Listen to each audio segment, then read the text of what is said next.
Mm,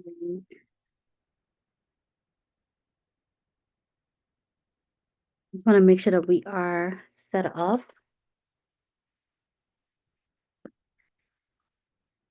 Mm,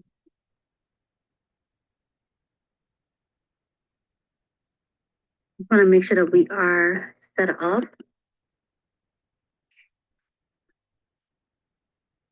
Mm, Babe, I'm recording. Just want to make sure that we are set up.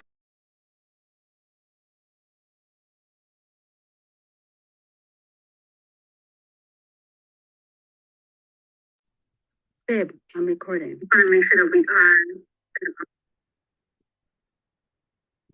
Okay, so I'm going to um go ahead and get started. I'm recording. Just wanna make sure that we Okay, hopefully this will stop going back in a loop over and over and over again. All right, cool. I don't have that much time because I am swamped today. And at some point, I might take up my errands because these joints are killing my ears. All right. So I'm Lene Willis, licensed therapist in Maryland, Ohio, West Virginia, and Pennsylvania. And I am bringing to you my review on season 3 of the Ultimatum Marry or Move On. And this is episode number 8. So the new set of episodes will be released tomorrow, and I'm traveling this afternoon, evening. So I just wanted to make sure I popped on here really quickly and give you my quick notes and then therapeutic points before I head out of town and before the new episodes drop. All right, so jumping right into it. So quick notes. JR and Zaina's conversation demonstrates that they have been dating for a long time, but not because you're dating necessarily means that you're spending time getting to know one another deeply, which is what I believe JR is feeling and what it is that he's needing from her in order to feel committed to her. I feel like in his time of getting to be with Sandy, they were able to dig a little bit deeper, but also keep in mind again, they were in this experiment. And so the idea is how deeply can we get within this 3 week period to assess if the relationships that we came into this process with is best for us, right? That being said, JR said a lot of the same things to Zaina that he said to Sandy about to me, I feel like when you're dating someone for such a long time, the way that you describe them should be different than the way that you describe someone that you just met. And a lot of the things that the descriptive terms that he used to describe Sandy, like, oh, she's just a good human being, she's so sweet, all of these different things is the same exact things like he almost said verbatim to Zaina once they started their trial marriage, which to me demonstrates this is going to sound a little cruel. It demonstrates a little bit a lack of originality, or two, a deficit in his ability to explain and describe his relationships with other people, towards other people. And I just think that it's problematic because he doesn't necessarily seem to have the tools needed to be in a committed relationship, which then brings on the question, well, how were you married before? And um, I know that he was cheated on, and not to excuse infidelity because there's no excuse for infidelity. There's nothing that a partner should do that then excuses your behavior, your choice, or your action to choose cheating on that person. Okay. I just want to make sure that that's very clear. No one's going to say, oh, well, she said that it was okay for JR's wife to cheat on JR. I'm not saying that. But I wonder what were some of the things that he was lacking in that marriage. Because to me, when you possess these traits of someone who is a husband, those traits, they don't just dissipate because you enter a relationship or because you were hurt from a previous relationship. Those traits, those characteristics should still exist. And I don't know if it's because of his interactions with Zaina that just didn't allow for those traits to come out, or if it's that those characteristics just don't exist in JR. Needless to say, we'll see how that goes. Something else that I wanted to point out, I made a note of. He said to Sandy that she would be an amazing wife. I'm sorry. he said to Zaina when they came back together for their trial marriage that she would be an amazing wife. But the way that he said it, his face red of disgust. So he was like, yeah, like you'll make a good wife. But he looked like it was just a problem the entire time that he was describing it. So I don't know what that was about. That kind of threw me for a loop. Um, I need to file my nails. They are getting on my nerves. All right. And maybe the disgust is not because he's not connected to her physically, but it definitely might be just a disgust towards the idea of being married altogether. And of course, at the end of this episode, you see Sandy and her partner Nick, they're walking towards the process of like looking to see what their ultimatum is going to be, what a decision is going to be made. And you see Sandy walk in, and then here comes JR. So as opposed to Nick coming in, you see JR. Now, granted, this is again produced. So we don't know what was actually recorded first, if her and Nick meeting first was recorded, and then, or if Sandy and JR was recorded first. But the way that they're showing it to us is that Sandy is kind of like seeing JR, and which makes us feel like it's now giving them an opportunity to determine if their relationship is something that they can actually have outside of this. Because the reality is, remember, Sandy didn't want to get married, and she feels like Nick is overly um emotional and volatile, emotionally volatile. Not that he is just overly emotional. There's no issue with being an emotional person or being sensitive. It's that he's emotionally volatile. Those are different things, right? And Nick, if you want to know what it means, watch the episodes and see how Nick behaved during Sandy's trial marriage, how he was just all over the place, considering the fact that he even brought her there. I mean, I guess you can never be too prepared for what the experiment is actually going to be like. But look at his behavior in comparison to, say, Mariah, who was also left alone because the other couples had left, right? Look at how she behaved versus the way that he behaved. She was sensitive, she was emotional, she was going through it a lot. But then there's the emotional volatility that you saw expressed and demonstrated by Nick and his response to what was going on. Anyways, jumping forward, the point is that they make it seem production, they make it seem as though JR is about to pop her the question, and maybe he is. Who knows? I don't know if he really wants to get married, and again, I don't think he possesses those characteristics. Sorry, my nose is running. Um, I don't think he possesses those characteristics, but I think that he would be open to leaving the situation in a relationship with Sandy. Not a marriage or not an engagement to Sandy, but certainly a relationship is something that he is motivated to get into. I do not think that this man wants to get married. Even if he doesn't leave here with Sandy, I don't think that he's going to leave here with Zaina. I don't know if he is as into Zaina as we would like to believe, unless he has just been playing coy this entire time. Because even his interactions throughout that snippet of what we've seen in his relationship with Zaina and their trial marriage, he's not really into it. Like he was like, "Oh, yay, thank you for these balloons." Or is it 34 balloons? Like it just seemed like it was just not really invested. And maybe he's not an emotional guy, but the thing is, or an emotionally expressive guy. But I feel like he'd been a little bit more, not a whole lot, but he'd been a tinge bit more expressive with Sandy than he's been with Zaina. People tend to get jaded in their relationship as well. So maybe he just doesn't recognize all of the qualities that Zaina has in herself and as a potential wife. And so it makes it challenging for him to actually not kind of react with this grass is greener mentality. Because I really feel like that's what he's showing, this grass is greener syndrome. Now, jumping forward, I want to kind of talk a little bit about Scotty and Arya. Now, Scotty, he came off very cold in his conversation with Arya about he's not sure if she's really giving him everything that he wants out of a wife. Um, and Arya just seems like she's in a space where she is being gaslit. Like this is how gaslighting looks, right? Scotty doesn't take a lot of responsibility for things that he says and he does, and the way that his his feedback, how it impacts Arya. Now, it's imperative that when you have feedback to give to your partner, that you share it with them, right? But it's a way to share your these conflicts or these pain points that you have with your partner, so that it doesn't come off as though you are better than them, or that what they think and what they believe is happening is completely false and inaccurate. Especially, there is now video footage to show Scotty the way that he's been acting towards Arya, and I feel like it's been very cold.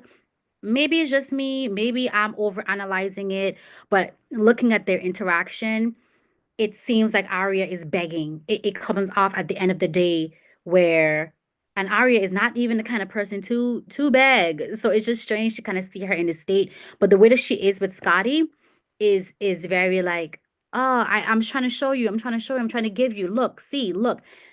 She's trying to present all these things to him. And he's just kind of like, well, I don't know if it's going to be good enough. I don't know if I have seen enough. I don't know if there's enough time. And he could say the same thing against content wise is not so much of an issue. It's really how it's presented. And it comes off as though, Ari, I don't know if you're enough for me. That's my takeaway. Please tell me what your take is on the whole situation, but that's what it is. And you kind of saw that leading all the way up until the morning of them kind of separating before they have to make this ultimatum. Now, let's skip on to Sandy and Nick. Now, Sandy's mother knows that Nick isn't the man for her, but I respect Sandy's mom because she's not directly saying it in a way to degrade Nick. And I don't know what conversation she's having with Sandy off. Again, I can only give feedback based on what is shown, right? What we see in the show. But in the what I do want to compliment Sandy's mom on is that sometimes a lot of moms or parents altogether, they come in and they give their opinions about their children's partners, and they are very aggressive and almost as though you need to see what it is that I'm saying, or I'm not going to be in support of this relationship. It's very controlling, very parent child, as though this child is like a little toddler or a little, 10-year-old running around. And what I saw from Sandy's mom is that she's supportive of Sandy. She wants to ensure that Sandy is really thinking through her decision without being overwhelming to Sandy. And I think she is, excuse me, still pointing things out to Sandy so Sandy can recognize, hey, you have had all these complaints about Nick. And while I think that on paper you guys seem like a good fit, there's a lot that you guys don't really mesh with when it comes to the way that he handles his emotions. That's what I got from her. I would love to hear y'all feedback on that as well, because the way that Sandy's mom reacted to JR, and I think it's because Nick and JR are so different. JR is very laid back. He's like cool, calm, collected. He's confident in himself. Nick doesn't move with as much confidence, and I think that's what we see. And I think JR brings a piece to Sandy that Nick doesn't, because again of that emotional volatility that he has. So I know that Sandy has a difficult decision to make. Now, do I think that her and JR should get together and get married? Definitely not. Do I think that they could probably have some semblance of a relationship? Sure. I don't know the quality of that relationship, if there would be actually anything to it, because a lot of my feedback from what I've observed in their interactions is that it's not actually deep. And it's not expected to be deep. They've been together for 3 weeks. They've known each other for 3 weeks. There's not a whole lot to expect and anticipate from a 3-week relationship. You know what I mean? But that's neither here nor there. Jumping forward, I just feel like Sandy is all over the place. And I don't think that Nick is the guy for her. Um, and it makes sense why Sandy is all over the place. I don't think she's been emotional. I don't think she's emotionally volatile. This is another example of the difference between being emotional, being sensitive, expressing your emotions, being emotionally volatile. You could be emotional. You don't want to be emotionally volatile. And the other couple, so Caleb, Y'all, I don't write a whole lot of notes on Caleb and Mariah, and it's not intentional. It's not intentional. I don't be like, oh, I'm not gonna talk about them. It just always happens. I literally have zero notes on Mariah and Caleb, but I do have some feedback about their relationship. I think that Caleb is really, I don't think he expected to learn as much as he did about himself in this process, that he did. I think he was comfortable and content in his relationship with Mariah. I think Mariah, I keep telling y'all, like Mariah reminds me of like a younger version of my mom, just like a darker version because my mom is more black, clearly.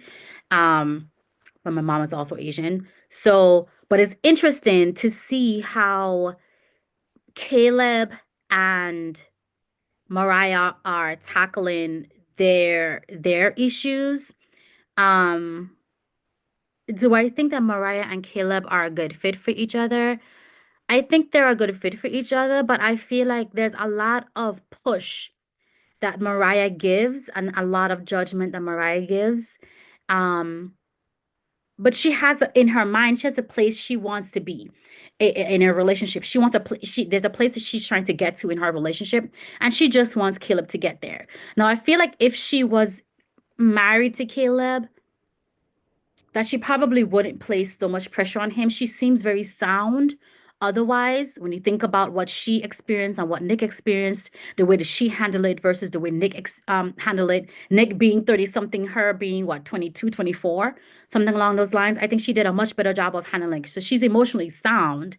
I just think that there is a lack of experience there a little bit, that Caleb has because he also comes off very mature for his age. I think he's 26 and he comes off like he's like 30. Like he's lived a few more years. Um, I don't I think that he could see her as a potential wife, and I think if he could look past the pressure that she's putting on him for this relationship, that they could probably have a very healthy relationship, because I feel like Mariah is in her growth era where she's learning how to make changes to things about herself that are not necessarily great characteristics. Like she says a lot of things that it comes off as very calm, but content wise, it's very judgmental to how Caleb responds to her. Which is why I think Caleb kind of walked into the situation feeling like there's a lot of doubt as to whether he'll make a good husband or not. But you saw in his trial marriage with Arya, he was a great husband. Um, Except for one thing that I noted that Arya said once that I didn't really hear kind of repeated is that he's not really good with planning dates. And sometimes you have men that are not really good at planning dates. Like some people just aren't good at like dating. Some people just really aren't. I've dated a lot of guys, and there are some guys that are very intentional. Like they have the restaurant picked out, they have the activity picked out, they have the time, da da da da da, and they're flexible. So if things go according to plan, then great. If it doesn't, then that's okay. But there is a plan. And then you have other people that you date, and it's just like, okay, yeah, we're just going here. I don't know. We'll see what happens. Or did you pick a restaurant yet? Or I don't even know. Like, well, and I just feel like maybe Caleb is one of those dudes that may not really be as intentional with dating. But you got to think about the fact that Scotty is a little bit more controlling. Eek! I don't like to say that he's controlling, but the way that he comes off in these episodes, he is more alpha in the way that he plans things and the way that he is kind of like aggressive with the things that he does.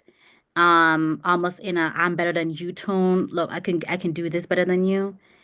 Even with the way that he was planning the dates with Zaina, and Zaina kind of looked at him like in their trial marriage, she was kind of like, what? Like, if I don't want to do this, then I don't want to do this.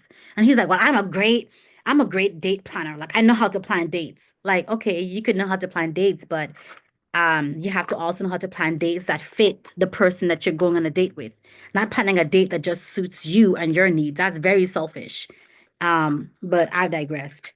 Now, as far as the therapeutic points, the additional therapeutic points that I wanted to make, um, the downfall of using explicit in conversations. You know how people are like, you always do this, or you never ba ba ba ba ba ba ba ba. Like, first of all, that's not true, right? No one always does something or never does ba ba ba ba ba ba. So when you say that, it then leads to the person becoming very defensive, and as opposed to it being a very constructive criticism and conversation where growth can occur, it becomes an argument. It turns into a conflict. And you really just want to make sure that when you're communicating, and even if you say it's not too late to be like, oh, sorry, I said always.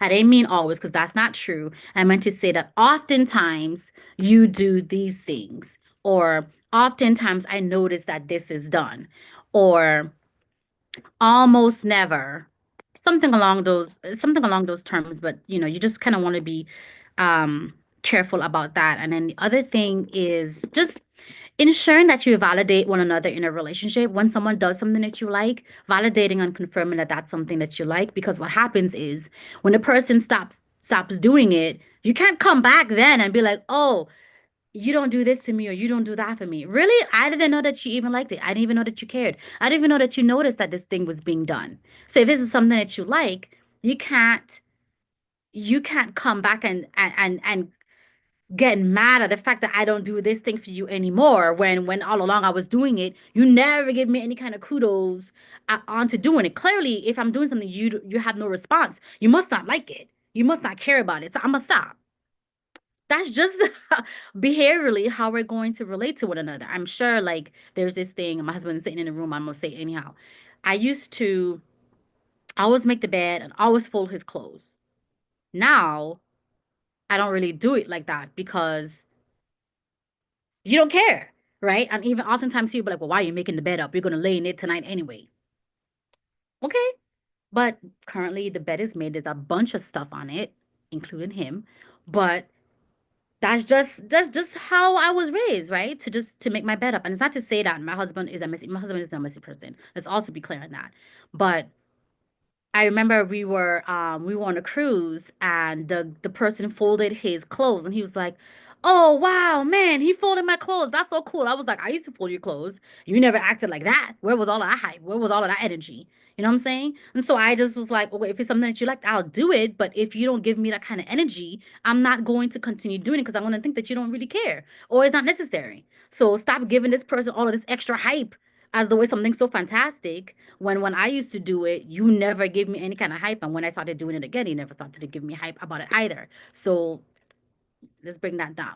So keep the same energy. Remember that it's important to validate your partner. If it's something that you like, say that, express that. It's important because it's necessary to grow the intimacy in the relationship and for the person to feel emotionally safe in the relationship. That's all for now. I gotta go because I have a 12 o'clock appointment and I just kind of want to relax and drink something before we move forward. But I'm gonna keep you pushing. Thank you guys for joining, and I'll see you